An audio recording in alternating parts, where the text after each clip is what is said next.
টাকার আলী, হ্যাঁ কাকা। এখন কুরবানি কি অবস্থা? এবছর কি রকম পড়তা মর্তা হয়েছে? ভালো কইেন না কাকা, এই তো গরু যা কিনিলাম, যা তাকিলাম তা তো হইল না। ওই তাকিলাম তো প্রায় 5 মণ, হয়েছে 4.5 মণ। আরে আমারও তো সেই একই কায়দা। তুমি খাসি কুরবানি করিলে না? হ্যাঁ, 20,000 টাকা দিয়ে খাসি কিনেছি, 15 কেজি গোট হয়েছে। তাহলে তো তোমারও লস। গরু কিনলাম 73,000 টাকা দিয়ে। সে কথা কেন, গরু তুই গোশ হয়েছে কটুক শুনবা? কত? 70 কেজি। 70 কেজি?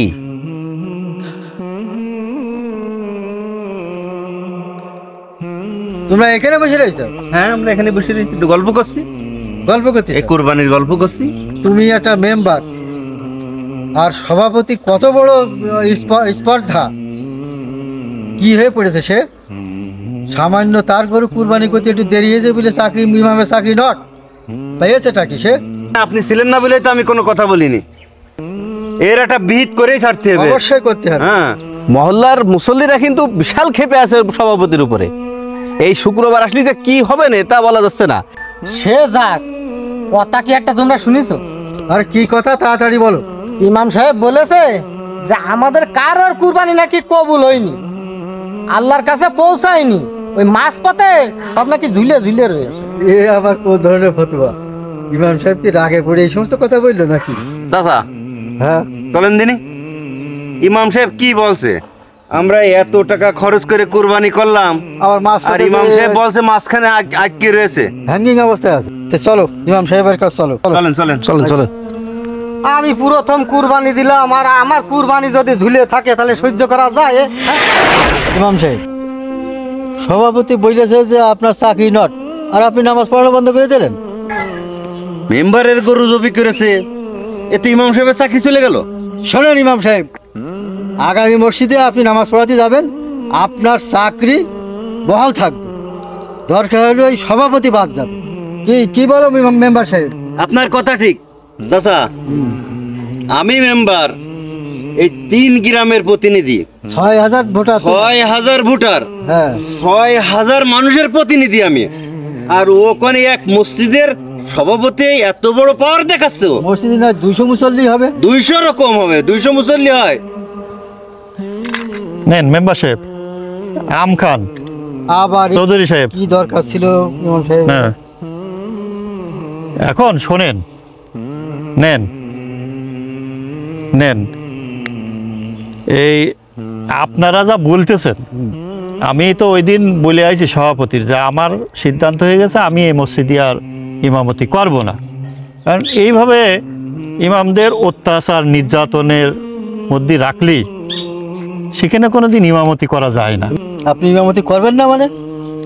আর সভাপতি তো একা বলেছে, আর আমরা সবাই মিলে তো আপনার আবার পুনর্বহাল করেন। আর কি কোনো সমস্যা আছে? থাকলে একেবারে ক্লিয়ার বলতে হবে আপনার। আপনার যদি কোনো সমস্যা থাকে আপনি খোলামেলা বলেন। আমরা তো শুনি যে আপনার নাকি খুব চাপের ভিতরে রাখে। তা আপনি বলেন দিনই যে আপনার কি কি সমস্যা আছে, বেশ সমাধান আমরা করতে পারি কিনা মুসল্লিরা। আসলে ইমাম সাহেবদের দুঃখের কথা কেউ শোনে না, কোনো কমিটিও শোনে না, মুসল্লিরাও শোনে না। এই যে এবারের ঈদটা গেল মাসের মাঝামাঝি সময়, এই সামান্য 4-5 হাজার টাকা দেন ইমামের। তো এই মাসের মাঝখান বলে সে টাকাটাও দেন, একটা বোনাস সেটাও দেন। থাকতে হয় সভাপতির তোপের মুখে। ইমাম মুয়াজ্জিন এদের সমস্যার কোনো কুল নেই, এদের সমস্যার সমাধান করার কেউ নেই। এখন এসব বলেও আর লাভ নেই। ইমাম সাহেব, তা আর একটা কথা যে শুনলাম। ও হ্যাঁ, এই কথাটা তো আসলে একটু ক্লিয়ার হওয়া দরকার। এই কথাটা আমি বলতেছি ইমাম সাহেব, এই শুনলাম নাকি আমাদের নাকি কুরবানি কবুল হয়নি, আল্লাহর কাছে নাকি পৌঁছায়নি, নাকি মাছ পথে নাকি ঝুলে ঝুলে রয়েছে। আপনি বলেছেন নাকি এ কথা কি সত্যি? এ আবার কোন ধরনের মাসলা দিয়েছেন আপনি?